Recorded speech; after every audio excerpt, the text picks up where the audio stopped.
Hey everybody, I just wanted to bring you a saxophone review. Let me tell you, I don't normally do this, but let me tell you a little bit why I am. I normally play a nice vintage 1966 Mark VI, but I'm actually having it overhauled, and it's been being overhauled for about the past month and a half now.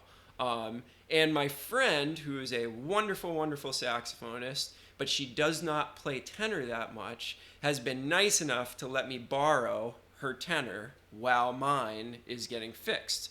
So I've been playing this Yamaha Z Custom tenor for about the past month and a half, and I wanted to hop on YouTube and do a little review for it in case any of you guys are out there looking to purchase a new tenor sometime in the near future. I wanted to let you know about this one. So first things first, you can see that it is the traditional lacquer. You know, you've got your nice gold lacquer. This horn is in really pristine condition. Like I said, she barely plays it. So this horn is basically still new, even though she's had it for about 10 years at this point. It's in great condition. All the pads are sealing really well. It's nice and quiet. I don't know if you can hear that, but no clicking, which I wasn't used to when I first started playing this because my Mark VI was in the condition where everything on the horn was clicking, and that was one of the reasons why I needed to get it overhauled. So it really, I mean, it's just a beautiful horn. One thing that I'll say about it is that it's a really, really free blowing horn. There's not much resistance to this horn, which is really great for things like playing, very quietly in the low register. That's one of my favorite things about this horn is that it really allows me to subtone down really, really low, and it doesn't start to break until I get down to about low C. Check it out.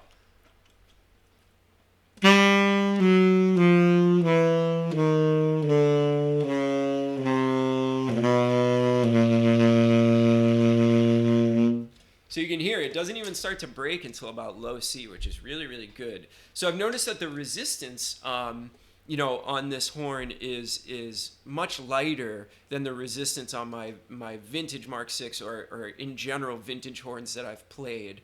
I'll never give up my Mark VI. That'll be my horn until I die. But it's really eye-opening to play a horn like this where there's not that much resistance, and it's pretty cool. I've discovered a lot of things I could do with that low resistance that I haven't been able to do on the Mark VI. I'll have to work on it when I get it back. Now, because the resistance is so light, I don't want you to think that this horn can't project when you need it to. You can really get that cutting, biting sound out of it if you want to, and there's no problem with that. And it really cuts through the band. I've played in a lot of different ensembles over this month and a half, played a lot of different gigs in a lot of different size rooms, and it just really, it's a great horn. It's really, really great. So moving on to the finger action, this horn is like so many other modern horns where the key layout and the position of everything and all the mechanisms have been modeled after the Mark VI, which is, I find, a really, really common thing for modern horns. The Mark VI was just laid out so well that a lot of other companies have kind of used that as their base for coming up with their horn. So this horn felt very comfortable on my fingers right when I first got it because it's so close to the Mark VI, and it is just so smooth. Everything reacts so nicely. The keys are nice and springy. Everything is just super tight in the fingers, and it's been great. So I have absolutely no complaints there. In fact, I absolutely love the way this horn feels underneath my fingers, and it's very ergonomically designed. I don't have to reach anywhere weird to get to any of the palm keys or get to any of the pinky keys. Everything works really, really great. So that's how the fingers are laid out.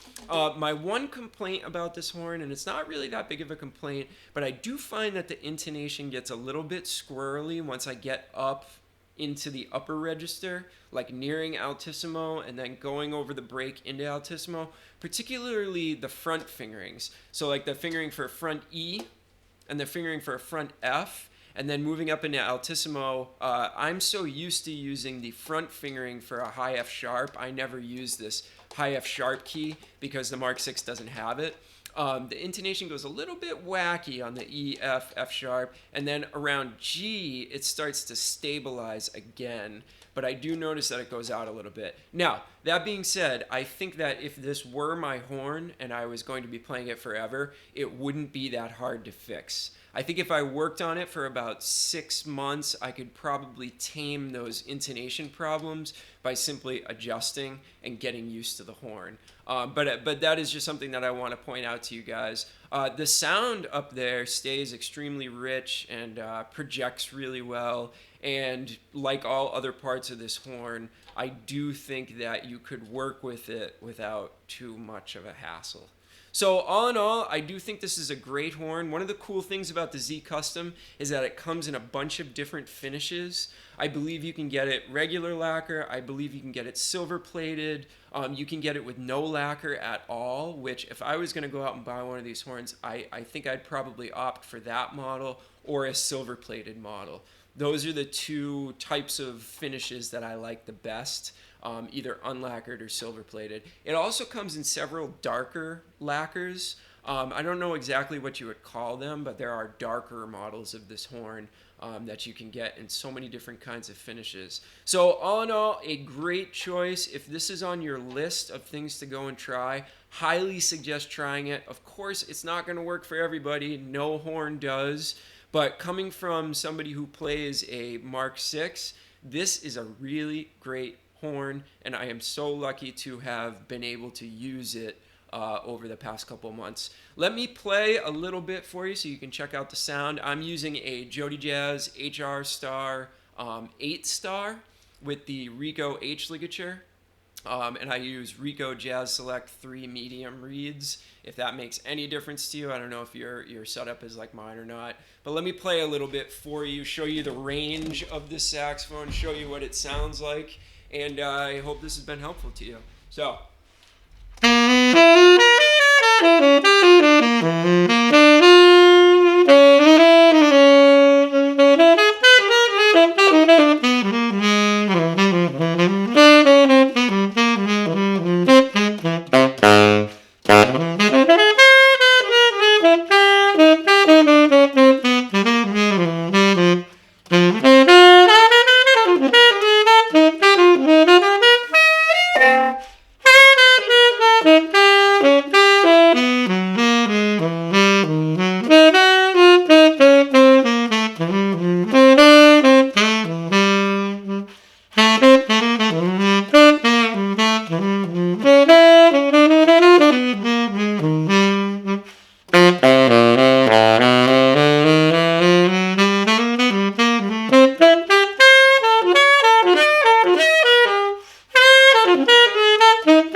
So you can hear it has a really, really nice sound to it. It really is a great player. And like I said, if I didn't have a horn that I absolutely loved and, you know, was probably going to hang on to for the rest of my life, I would seriously consider getting one of these horns. It's been so long since I've played anything newer. This is a really pleasant surprise. So Yamaha Z Custom Tenor, thumbs up from Nick Manella. Great player, and should definitely go on your list of horns to try if you're looking to buy something. All right, guys, I will catch you on the next video. Thank you very much for watching. Have a good day.